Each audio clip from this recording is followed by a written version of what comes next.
Mais en tout cas, je n'oublie pas de le dire. Parce que je trouve qu'on détruit les emplois aussi par nos pratiques. Alors également, alors là je pense que là aussi on est dans la destruction des emplois depuis déjà un grand nombre d'années. Quand on va dans des boutiques, on nous demande systématiquement notre mail, notre adresse mail. Et là aussi je réagis et je dis aux vendeurs, vendeuses, je dis, mais vous savez que si je vous donne mon mail, on va me bombarder de produits que vous vendez, mais qui vont être moins chers si je les achète via Internet. Donc vous êtes en train de tuer votre emploi. Voilà. Voilà. Et c'est cette conscience, en fait. Quand on est client, quand on est salarié aussi. Hein, on s'autodétruit, en fait. Et ça, je trouve ça terrible. Donc voilà, j'avais envie de dire ça. Mais c'est vrai qu'il y a très longtemps, alors du coup c'est un autre... moi j'ai eu l'occasion de travailler dans l'alimentaire, j'étais toute jeune, hein, j'étais même pas majeure, et il y avait déjà des changements de société. Voilà, ça se faisait. Et toujours au détriment des salariés. Donc je me souviens notamment d'une dame qui travaillait avec moi dans des réserves et elle avait été, lors d'un changement de société, on l'avait mise aux caisses. Or, elle ne voulait pas. Et du coup, elle faisait des erreurs, donc licenciables, quoi. Hein. Et du coup, j'avais accompagné, j'avais monté une section à cette époque. Avec la CFDT, à l'époque, elle était combative. Et elle est allée au prud'homme et elle a gagné. Mais voilà, donc c'est... en fait, moi, bon, voilà, je suis pas jeune, donc j'ai une longue expérience dans les entreprises. Et c'est vrai que, en fait, il n'y a pas eu une entreprise où je n'ai pas été confrontée à des choses comme ça, qu'on voit, qu'on sent, en tant que salarié. Et logiquement, on est tous témoins de ces choses-là.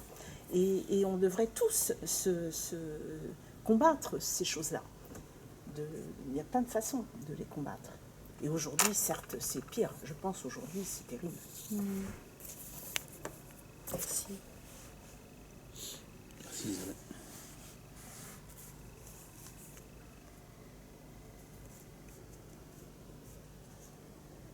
Est-ce que, alors, je ne sais pas si j'ai bien entendu ou pas bien entendu, mais peut-être que je me présente.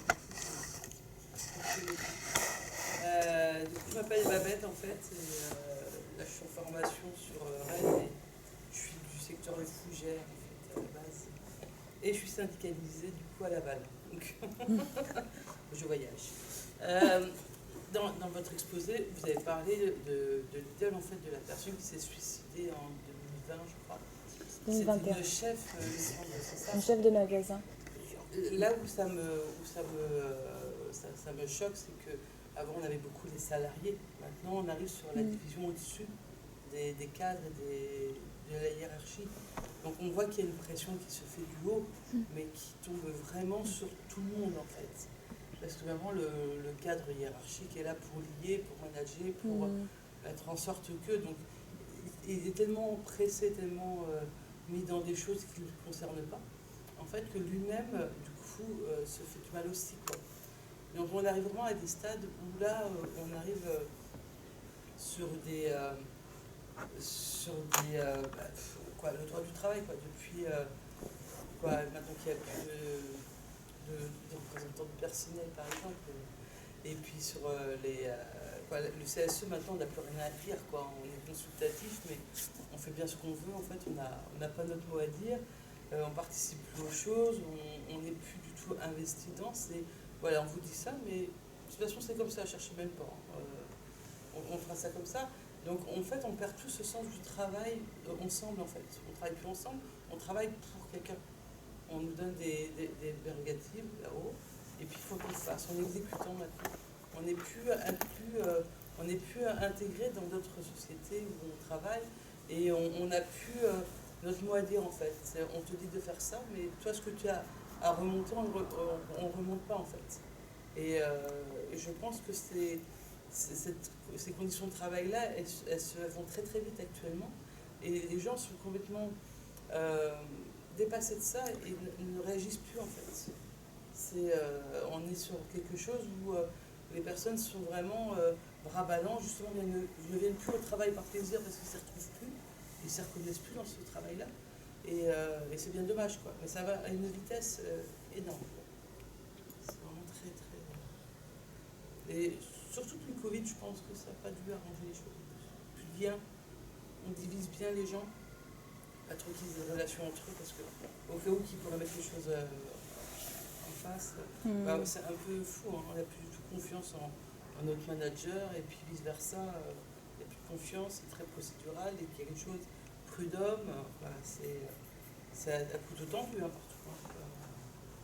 On sent bien quand même. Vous travaillez dans quel secteur? Enfin, je ne sais pas si vous pouvez le dire. Médico-social. Ok. On arrive sur du low cost aussi, je suis tout à fait d'accord avec monsieur.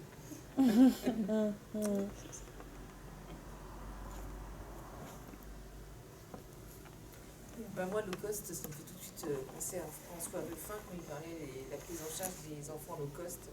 On se retrouve à accueillir 6 enfants handicapés dans les classes, quoi. Moi, dans mon secteur, on fait du low cost.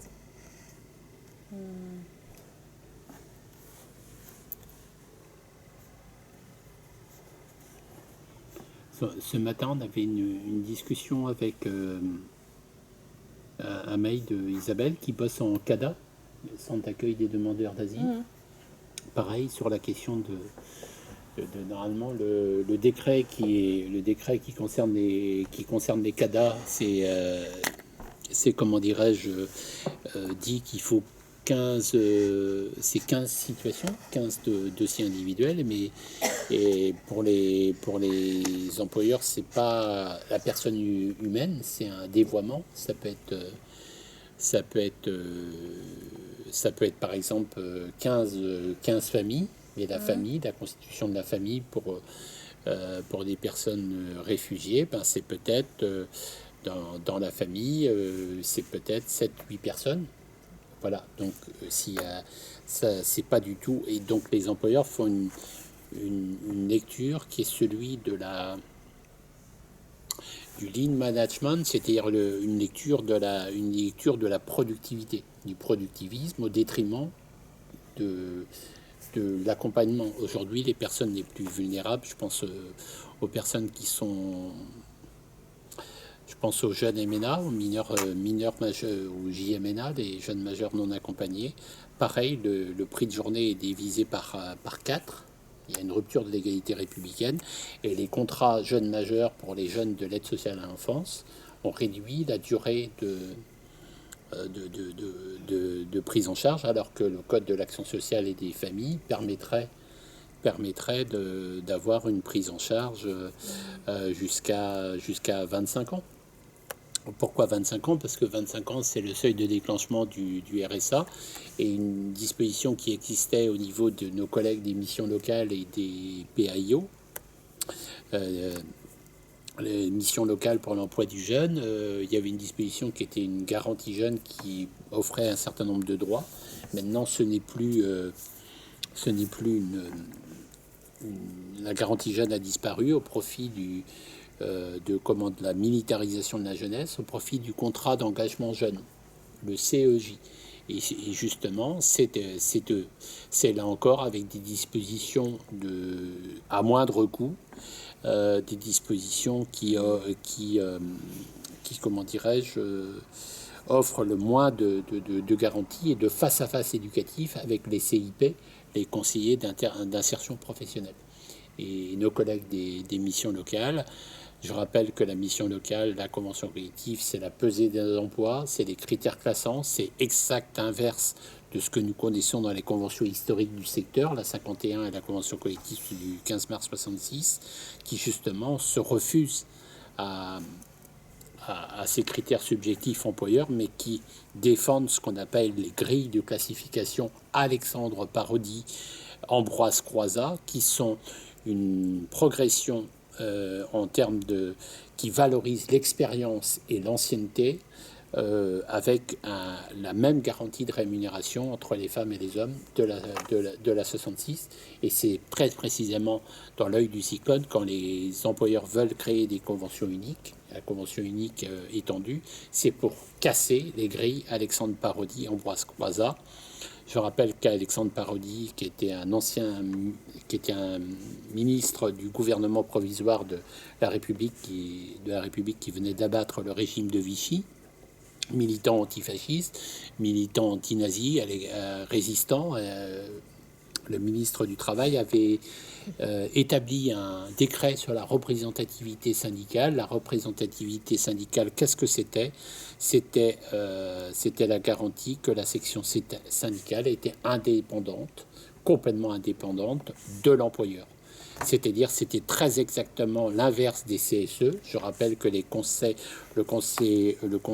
Conseil social et économique a été créé en France le 13 avril 1941 sous la charte du maréchal Pétain, la charte du travail, et que c'est ce modèle théorisé par les codes d'écart du régime de Vichy à Saint-Martin-du-Riage qui a servi de source d'inspiration à la macroneuse pour faire disparaître le comité d'entreprise, faire disparaître les délégués du personnel, faire disparaître le comité hygiène, santé et conditions de travail. Je rappelle que le CHSCT n'existe plus, il existe pour les boîtes de plus de 300 salariés équivalent temps plein. Il n'existe que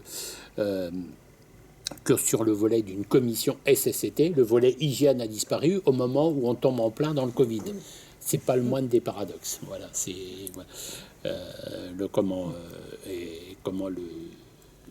je crois que c'est important de se redire les choses et d'être passeur de sens. Il y a la communauté de vue entre les éducateurs et les syndicalistes, c'est que les éducateurs et les éducatrices, les militantes et les militants syndicalistes, ils sont passeurs de sens.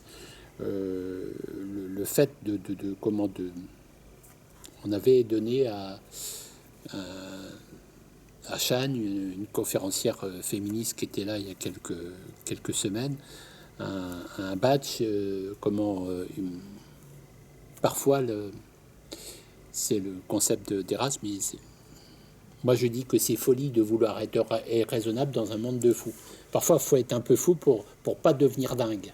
Voilà, on est arrivé à être dans cette dans cette position où le côté déraisonnable du capitalisme, l'outrance de la prédation capitaliste génère des pathologies extrêmement lourdes, d'effondrement psychique, de burn-out. On a les maladies mentales dont on a besoin économiquement. C'est-à-dire qu'il faut, à un moment donné, il y avait le collectif socialiste des patients en RFA qui avait théorisé le normal et le pathologique. C'est-à-dire qu'à un moment donné, il faut dire aussi que cette société folle elle génère de la souffrance et psychique et remet en cause la santé mentale de la population. Faut aussi aller sur le côté prophylactique et sanitaire de protection de la santé mentale. Parce que ce modèle de prédation capitaliste est toxique aussi bien physiquement que psychiquement. Et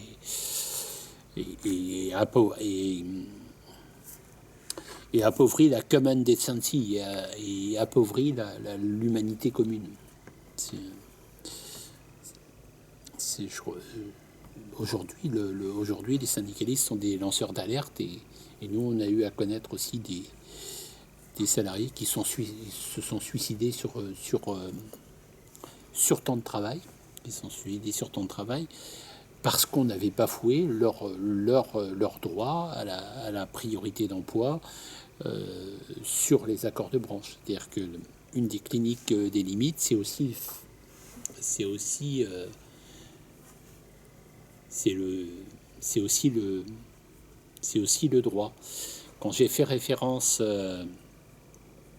on a un haut dirigeant du secteur social et médico-social, un directeur général que nous avons rencontré le 8 avril, qui est le délégué régional d'un syndicat employeur de la 66. Je suis intervenu en face à face devant lui le 8 avril en lui disant, voilà, quand vous n'avez pas les budgets des autorités de tutelle et tarification pour faire appliquer les conventions collectives, vous êtes fondé, en tant qu'employeur, à saisir le tribunal administratif, de faire un contentieux administratif. Donc je faisais référence à la légalité républicaine, juste la légalité, et ce délégué régional Nexem m'a répondu, mais Monsieur Talek, vous ne pouvez pas, vous êtes un révolté. Vous êtes un révolté, vous ne pouvez pas faire ça. Je ne faisais référence qu'au droit de la légalité. Je faisais juste référence à la limite du droit. C'est-à-dire que leur modèle conceptuel, ce n'est pas le droit. C'est nos limites. C'est-à-dire que là, sur le monde contradicteur, a dit très doctement quelque chose d'extrêmement dangereux. C'est-à-dire le droit ne fait plus limite pour ces gens-là. En l'occurrence, là, c'était même pas le droit social, c'était même pas le droit du travail, c'était le droit administratif. C'était le contrôle de la légalité sur le droit administratif. Et même sur ce droit formaliste, ça fait même pas limite. Voilà, c'est pour ça que le laisser-passer, laisser-faire de l'ultralibéralisme est extrêmement délétère.